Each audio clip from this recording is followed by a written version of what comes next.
Tollywood থেকে এবার দিল্লির সংসদ ভবনে নতুন অধ্যায় শুরু করলেন টালিউড অভিনেত্রী কোয়েল মল্লিক। পা রাখলেন রাজনীতির অঙ্গনে। জল্পনার অবসান ঘটিয়ে সোমবার ভারতের রাজ্যসভার সদস্য হিসেবে শপথ নিলেন কোয়েল। শপথ উপলক্ষে কোয়েলের সঙ্গে সংসদে হাজির ছিলেন তার পরিবারের সদস্যরা। তার এই নতুন যাত্রায় শুভেচ্ছা জানাতে পশ্চিমবঙ্গের রাজনৈতিক ও সাংস্কৃতিক জগতের বেশ কয়েকজন বিশিষ্ট ব্যক্তি উপস্থিত ছিলেন। নিজের আসল নাম রুক্মিণী মল্লিক হিসেবে শপথ নিয়েছেন তিনি। বাংলা ভাষায় কোয়েলের শপথ গ্রহণের মুহূর্ত ছড়িয়ে পড়েছে সোশ্যাল মিডিয়ায়। সেখানে মিশ্র প্রতিক্রিয়া উঠে আসতে দেখা যাচ্ছে। কেউ কেউ তার রাজনীতিতে আসার সিদ্ধান্তকে সমর্থন করেছেন, কেউ আবার সমালোচনাও করছেন। পশ্চিমবঙ্গের পাশাপাশি তামিলনাড়ু, ওড়িশা, মহারাষ্ট্রের মোট ১৯ জন সদস্য শপথ গ্রহণ করেন। পশ্চিমবঙ্গ থেকে ৫ জন, তামিলনাড়ু থেকে ৬ জন, ওড়িশা থেকে ৩ জন এবং মহারাষ্ট্র থেকে ৫ জন সদস্য শপথ নিয়েছেন। পশ্চিমবঙ্গ থেকে কোয়েল সহ নির্বাচিত ৫ জনই বিনা প্রতিদ্বন্দ্বিতায় জয়ী হয়েছেন। তাদের শপথ বাক্য পাঠ করান দেশের উপরাষ্ট্রপতি তথা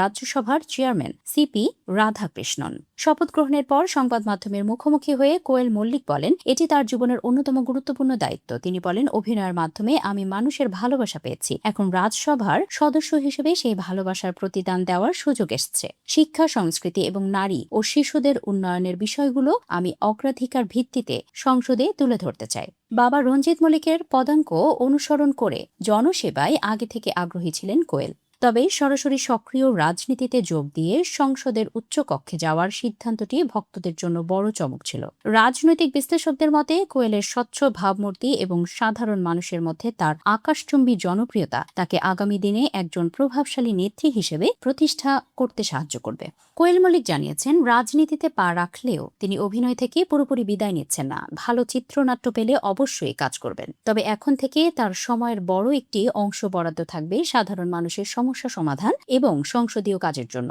চলতি অধিবেশন থেকে কোয়েল মল্লিক রাজ্যসভার বিতর্কে অংশ নেবেন বলে জানা গেছে।